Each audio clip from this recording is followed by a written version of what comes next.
안녕하세요, 세탁설입니다. 물가가 너무 많이 올랐습니다. 생활비 부담이 이제는 확실히 체감이 많이 되는데요. 세탁을 할 때 들어가는 비용도 전기, 수도 이것저것 따지면 만만치가 않습니다. 오늘 시간에는 고물가 시대에 조금이라도 아껴서 가계 보탬이 될 수 있는 가성비 세탁 방법들이 어떤 것들이 있는지 알아보겠습니다.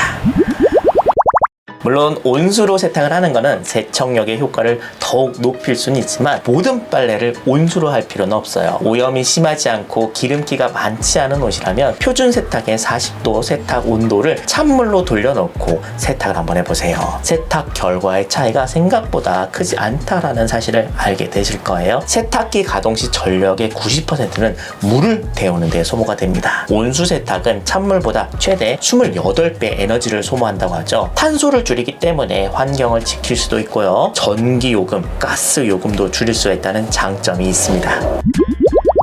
최근 대형 브랜드 세제들의 가격이 거의 10% 이상이 인상되었고요. 요즘 생활화학 제품들의 가격 인상이 심상치가 않습니다. 이럴 때라면 무조건 대형 브랜드 세제보다 가성비 좋은 중소 브랜드 세제를 고려해 보시는 것도 좋을 것 같아요. 대형 브랜드 세제가 물론 몇 가지 기능적인 측면에서 뛰어날 수는 있겠지만 중소 브랜드 세제들도 이제는 어느 정도 기본 이상의 성능을 발휘하거든요. 무조건 세제를 이름값만 보고 고르기보다는 내가 쓰고 있는 세제의 특성을 잘 이해하고 활용하는 것이 중요합니다. 찬물에 잘 녹지 않는 가루 세제보다는 액체형을 사용하시고요. 같은 값이라면 얼룩을 잘 빼는 데 도움을 주는 효소의 종류가 많은 걸 고르는 것이 가성비가 좋습니다. 거기에 과탄산소다나 워싱소다 등의 세탁 보조제를 세탁물의 상태에 따라 꼭 써야 할 때만 옵션으로 사용을 한다면 가성비 세제의 부족한 부분들을 채워주면서 더 효과적으로 세탁을 할 수가 있을 것 같아요.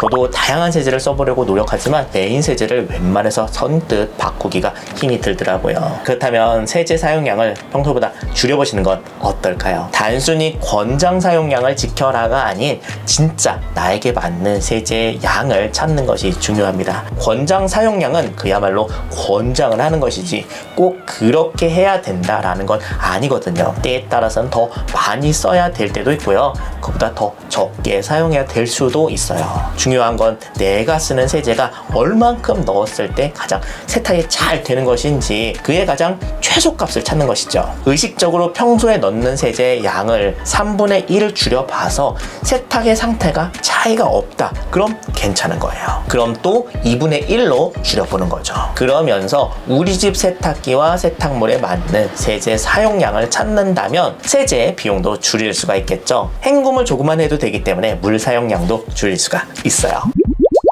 섬유유연제 칸에 식초 반컵 혹은 구연산 몇 스푼을 한번 넣어보세요. 식초나 구연산의 약한 산성은 비싼 섬유유연제 기능을 대신할 수가 있습니다. 원리는 세제 알칼리 잔여물로 인한 뻣뻣해짐을 중화시켜서 풀어주는 것이죠. 세탁 시 과탄산소다를 사용을 했다면 표백된 흰 옷을 더 희게 보이는 효과도 있어요. 어떤 분들은 섬유유연제에 구연산 식초를 추가를 해서 사용하시기도 하는데요. 전혀 그럴 필요가 없어요. 둘 중에 하나만 사용하시는 거예요. 게다가 세탁기에서 곰팡이가 발생하고 냄새가 나는 주요 원인이 바로 섬유유연제 잔류물입니다. 구연산 식초를 사용을 한다면 세탁기가 오염될 일이 없기 때문에 빨래에서 역오염으로 인한 냄새가 나지 않는 것뿐만 아니라 나중에 세탁기를 분해 청소해야 될 비용도 절약을 할 수 있겠죠.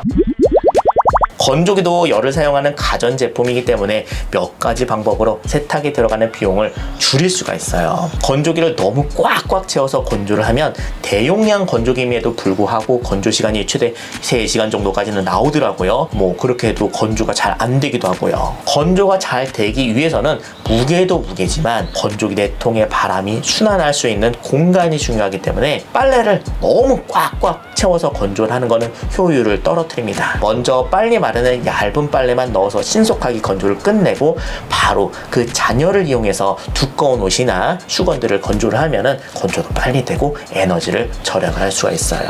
마른 수건도 다시 짠다는 말이 있죠. 수건은 탈수를 한 번 더 강하게 하면 건조기 시간을 훨씬 줄일 수가 있어요. 건조기 시트도 반만 사용할 수 있는 방법이 있습니다. 건조기에 알루미늄 호일을 뭉쳐서 같이 넣어보세요.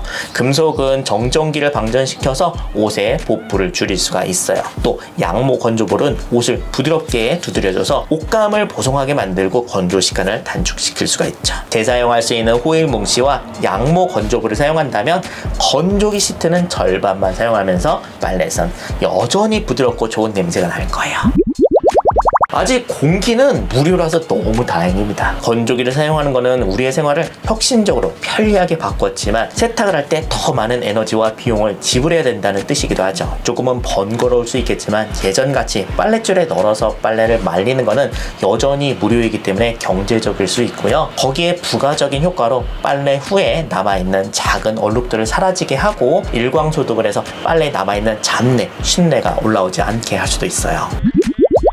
다림질을 할 때도 생각보다 많은 비용이 발생을 합니다. 실제로 세탁소에서 지출이 되는 연료비의 대부분은 다림질에 필요한 스팀을 발생시키기 위한 것이죠. 적은 열로 다림질을 할 수 있는 방법들이 몇 가지가 있어요. 분무기에 소주를 넣고 뿌린 뒤 다림질을 하면 물로 다림질을 하는 것보다 훨씬 잘 된다는 걸 경험적으로 알게 되었어요. 소주의 에탄올이 열을 더 잘 전달하고 구김을 편 뒤 잘 증발되기 때문인 것 같습니다. 다리미판 아래에 알루미늄 호일을 깔고 다리면은 열 전도가 좋기 때문에 낮은 온도에서도 구김이 더 빨리 잘 펴지고 다림질을 할 수가 있어요. 필요에 따라서 다림질을 아예 안 하는 것도 좋겠죠. 꼭 빳빳하게 다릴 수 있는 옷을 입어야 된다는 강박을 조금만 내려놓는다면요. 다림질이 필요 없는 링클프리 옷감을 선택을 하거나 샤워를 하고 난 뒤 습기가 가득 차있는 욕실에 옷을 걸어두는 방법도 좋습니다. 여러분만의 세탁비를 줄일 수 있는 꿀팁이 있다면 댓글 달아주세요. 제발!